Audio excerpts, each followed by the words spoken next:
শিক্ষা খাতে বরাদ্দ জিডিপির 2% উন্নীত করে মোট 1,36,606 কোটি টাকা বরাদ্দের প্রস্তাব করছি।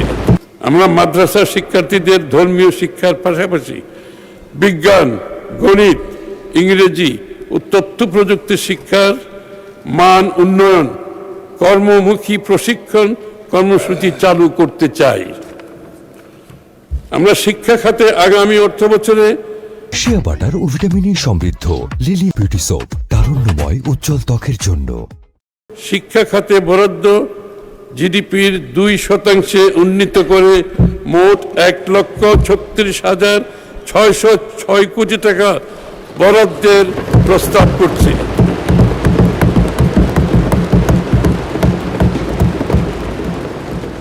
এটা সর্বোচ্চ মাননীয় স্পিকার, যা 2025-26 অর্থবছরে ছিল 87,206 কোটি টাকা, জিডিপির 1.39%।